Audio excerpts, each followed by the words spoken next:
Video में हम लोग बहमनी साम्राज्य के बारे में जानेंगे। पिछले वीडियो में हम लोगों ने विजयनगर साम्राज्य के बारे में जाना था और वहीं पे हम लोगों ने समझा था कि जब भी दिल्ली सल्तनत कमजोर पड़ता है तो उसके अधीनस्थ जो भी राज्य होते हैं वहां के सरदार खुद को स्वतंत्र करने का प्रयास करते हैं और बहुत बार स्वतंत्र हो भी जाते हैं। उसी क्रम में जब दिल्ली सल्तनत कमजोर पड़ता है तो एक विजयनगर साम्राज्य और साथ में एक बहमनी राज्य का उदय होता है दक्षिण भारत में। उसके बाद अगले वीडियो में हम लोग पढ़ेंगे कि उत्तर भारत में कौन कौन राज्य हैं जो कि दिल्ली सल्तनत के कमजोर होने के कारण अपने आप को स्वतंत्र कर लेते हैं। तो इसकी चर्चा हम लोग अगले वीडियो में करेंगे। इस वीडियो में हम लोग समझ रहे हैं बहमनी राज्य।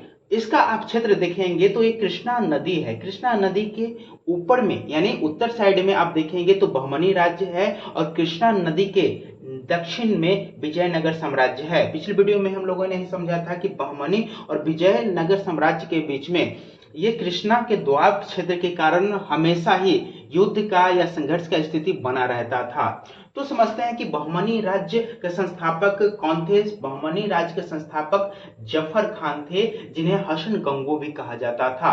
इन्होंने अलाउद्दीन हसन के नाम से बहमनी राज्य के संस्थापक यानी शासक बनते हैं। इन्हें बहमन शाह भी कहा जाता है और यही बहमन शाह यानी बहमन के नाम पे ही इन्होंने अपने राज्य का नाम बहमनी राज्य रखा। यहाँ का भाषा जो राज्य भाषा था वो मराठी राज्य भाषा था और इन्होंने अपने प्रांत को यानी अपने राज्य को 4 प्रांतों में बांट रखा था। गुलबर्ग, दौलताबाद, बीदर और बरार। दौलताबाद से याद आ रहा है ना, मोहम्मद बिन तुगलक अपना राजधानी दौलताबाद स्थानांतरित करता है जो कि असफल भी रहता है।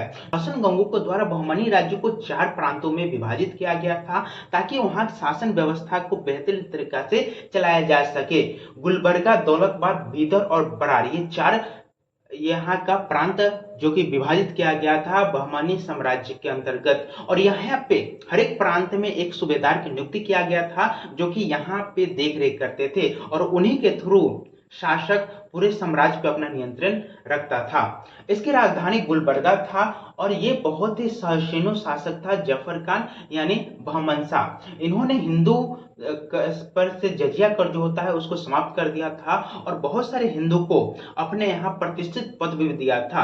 हम लोगों ने पीछे समझा था कि ये जो विजयनगर साम्राज्य था ये हिंदू राज्य था, लेकिन ये बहमनी राज्य ये मुसलमानों का शासक था क्योंकि यहाँ पे मुसलमान शासित प्रदेश था, इसे इसलिए मुसलमान राज्य कहा जा सकता है।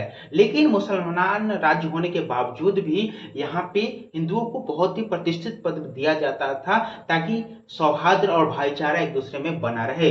इनका शासनकाल 1347 में ये बहमनी राज्य जो है दिल्ली सल्तनत से अलग होता है। किसके समय में, बहुत बार पूछा जाता है कि किसके समय में बहमनी राज्य दिल्ली सल्तनत से अलग होकर खुद को स्वतंत्र कर लिया था, तो मोहम्मद बिन तुगलक याद रखेंगे। मोहम्मद बिन तुगलक के समय ही विजयनगर अलग होता है और साथ ही बहमनी राज्य भी अलग होता है। उत्तर साइड में भी हम लोग आगे चर्चा करेंगे, उसमें भी देखेंगे मोहम्मद बिन तुगलक के समय ही वो सारे राज्य अलग होते हैं क्योंकि मोहम्मद बिन तुगलक के समय दिल्ली सल्तनत बहुत ही कमजोर होता है और मोहम्मद बिन तुगलक जो भी लगभग 5 उसने बदलाव करना चाहा अपने राज्य में जो कि असफल रहा था। इससे भी अंदाजा लगाया जा सकता है कि कितने असफल शासक के रूप में मोहम्मद बिन तुगलक था, कितने कमजोर था। इस कारण से उसके अधीनस्थ जो भी राज्य थे वो खुद को अपना स्वतंत्र साबित करने लगे। तो याद हो गया 1347 से 1358 तक बहमनी राज्य के संस्थापक यहाँ पे राज करते हैं। उसके बाद यहाँ पे मोहम्मद शाह 1358 से 1375 तक शासक रहते हैं और यहीं पे पहली बार बुक्का प्रथम के विरुद्ध बारूद का प्रयोग किया जाता है मोहम्मद शाह के द्वारा। सवाल पूछा जाता है इसलिए आप याद रखेंगे, बुक्का प्रथम के विरुद्ध मोहम्मद शाह बारूद का प्रयोग किया था। हम लोगों ने समझा कि 1526 में जब बाबर भारत पे आक्रमण करता है और प्रथम पानीपत का युद्ध होता है तो उसमें पहली बार भारत में बारूद का प्रयोग किया जाता है। लेकिन यहाँ पे देखेंगे 1358 में ही बारूद का प्रयोग किया गया था। वो इसलिए कहा जाता है क्योंकि यहाँ पे जो बारूद का प्रयोग पहली बार मोहम्मद शाह के द्वारा बुक्का प्रथम यानी विजयनगर साम्राज्य के शासक के विरुद्ध किया जाता है। इसमें थोड़ा बहुत ही प्रयोग किया जाता है, लेकिन पानीपत के प्रथम युद्ध में बारूद का जो प्रयोग किया जाता है उसमें गोले के रूप में तोप के साथ प्रयोग किया जाता है, इसलिए उसको ज्यादा विशालतम माना जाता है। मोहम्मद शाह प्रथम के बाद आता है मोहम्मद शाह द्वितीय। मोहम्मद शाह द्वितीय जिन्होंने शांतिपूर्ण नीति अपनाया और इन्होंने विजयनगर साम्राज्य के विरुद्ध एक भी युद्ध नहीं किया। वैसे आप जितने भी शासक पढ़ेंगे विजयनगर साम्राज्य के या बहमनी साम्राज्य के, वो हमेशा एक दूसरे से भिड़ते रहते थे। विजयनगर साम्राज्य वाले वो बहमनी राज्य से और बहमनी वाले विजयनगर साम्राज्य से एक दूसरे से हमेशा भिड़ते रहते थे। लेकिन मोहम्मद शाह द्वितीय पहला शासक है जो कि शांतिपूर्ण की नीति अपनाया और एक भी युद्ध नहीं किया। उसके बाद आता है ताजुद्दीन फिरोज। ताजुद्दीन फिरोज जिन्होंने 1357 से 1422 ईस्वी तक बहमनी राज्य का शासक बने और इसने फिरोजाबाद नगर की स्थापना भीमा नदी पे किया। एक फिरोजाबाद की स्थापना दिल्ली सल्तनत में किया जाता है फिरोज शाह तुगलक के द्वारा, और इधर जो बहमनी राज्य में किया जाता है वो फिरोजाबाद की स्थापना ताजुद्दीन फिरोज के द्वारा किया जाता है भीम नदी पे। ये सवाल बहुत बार पूछा गया है, इसलिए आप इसे वीवीआई मान के नोट कर लेंगे। खगोल प्रोत्साहन को मद्देनजर रखते हुए ताजुद्दीन फिरोज ने वेधशाला का निर्माण कराया और खगोल प्रोत्साहन को और प्रोत्साहित किया। ताजुद्दीन फिरोज के द्वारा विजयनगर साम्राज्य पर 3 बार आक्रमण किया जाता है, जिसमें से ताजुद्दीन 2 बार जीत जाता है और 1 बार हार जाता है। उसके बाद ताजुद्दीन के बाद यहाँ शासक बनता है शहाबुद्दीन अहमद। शहाबुद्दीन अहमद जिसे न्यायप्रिय शासक कहा जाता था, और इसने अपनी राजधानी बहमनी की राजधानी जो गुलबर्गा था, गुलबर्गा को स्थानांतरित करके बीदर अपनी राजधानी ले जाता है और इसका नाम मुहम्मदाबाद रखता है।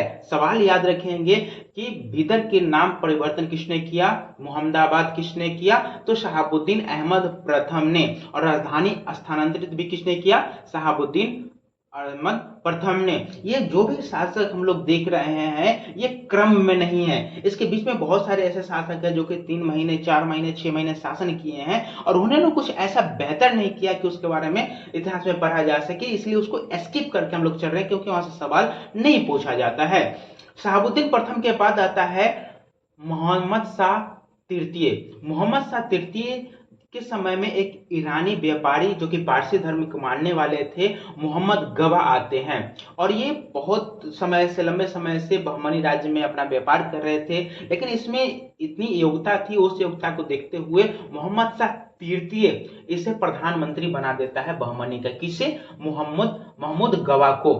महमूद गवा कौन से साम्राज्य से, पारसी धर्म को मानने वाले थे, और इसको मोहम्मद गवा को ख्वाजा जहां की उपाधि भी दिया जाता है मोहम्मद शाह तृतीय के द्वारा।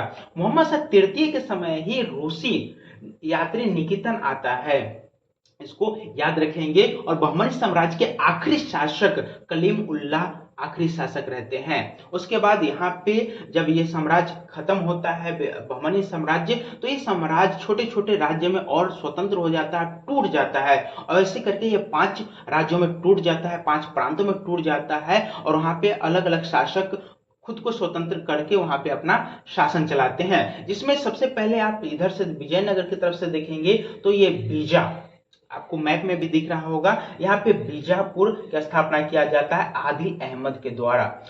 हम लोगों ने पीछे देखा था कि 1565 में बहमनी और बीजापुर के साथ में एक युद्ध होता है जिसे राक्षसी तंगरी का युद्ध कहा जाता है। उसमें ये चारों एक साथ युद्ध करता है, उधर से विजयनगर साम्राज्य अकेला रहता है, यानी चारों संयुक्त रूप से, और इसका नेतृत्व जो चारों का सेना का नेतृत्व करता है वो यही बीजापुर के शासक आदिल शाही नेतृत्व करता है, और इधर से उस समय के शासक के मंत्री रामजी के द्वारा इधर से सेना का नेतृत्व यानी बीजापुर से विजयनगर से नेतृत्व किया जाता है। तो ये भी पूछा जाता है कि विजयनगर जब राक्षसी तंगरी का युद्ध होता है तो विजयनगर के सेना का नेतृत्व कौन कर रहे थे, तो विजयनगर के जो मंत्री रहते हैं रामजी, और इधर से जो चारों का संयुक्त रूप से आदिल शाह नेतृत्व कर रहे थे। बीजापुर वाले जो क्षेत्र है यहाँ पे आदिल शाही वंश की स्थापना किया जाता है यूसुफ आदिल शाह के द्वारा। ये साइड अहमदनगर की स्थापना अहमदनगर की जगह पर निजाम शाही वंश की स्थापना मलिक अहमद के द्वारा किया जाता है और गोलकुंडा वाले क्षेत्र में कुतुब शाही वंश की स्थापना कुतुब शाह के द्वारा किया जाता है।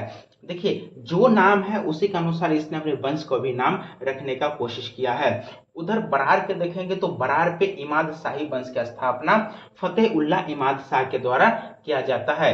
और लास्ट बच गया बिदर पे वरीद शाही वंश की स्थापना अमीर अली वरीद के द्वारा किया जाता है, वरीद शाही का स्थापना। और इस प्रकार से बहमनी राज्य भी 5 खंडों में टूट जाता है। उसके बाद यहाँ पे देखते हैं इब्राहिम आदिल शाह द्वितीय एक शासक रहते हैं बहमनी राज्य का, ये इंपॉर्टेंट है। इन्हें अल्बा बाबा या गरीबों का दोस्त भी कहा जाता था। इब्राहिम आदिल शाह को जगत गुरु की भी उपाधि दिया गया था। इन्होंने किताब ए नौशर की रचना किया था। मोहम्मद कुली कुतुब शाह गोलकुंडा के क्षेत्र में कुतुब शाही वंश की स्थापना किए थे। कुली कुतुब शाह इन्होंने ही हैदराबाद की स्थापना किया और साथ ही इन्होंने ही चार मीनार की निर्माण करवाया था 1591-92 में। यहाँ लिखा हुआ 1591-92 में चार मीनार की स्थापना किसके द्वारा करवाया गया है? मोहम्मद कुली कुतुब शाह। जो इब्राहिम रोजा मकबरा और गोल गुंबज जो है वो बीजापुर का बहुत ही प्रसिद्ध मकबरा के रूप में जाना जाता है। इब्राहिम रोजा मकबरा का निर्माण भी इब्राहिम आदिल शाह, जिसके बारे में हम लोग समझा कि इब्राहिम आदिल शाह को अल्बा बाबा गरीबों का दोस्त या जगत गुरु कहा जाता था, उन्हीं के नाम पे इब्राहिम रोजा मकबरा का निर्माण करवाया गया था। याद रखेंगे। उम्मीद करता हूं कि बहमनी साम्राज्य को समझने में आपको बेहतर मदद मिला होगा हमारे तरफ से। अगर वीडियो पसंद आई हो तो चैनल को सब्सक्राइब करिए, लाइक करिए और एक प्यारा सा कमेंट करिए जो कि हमें मोटिवेट कर सके। Thank you so much.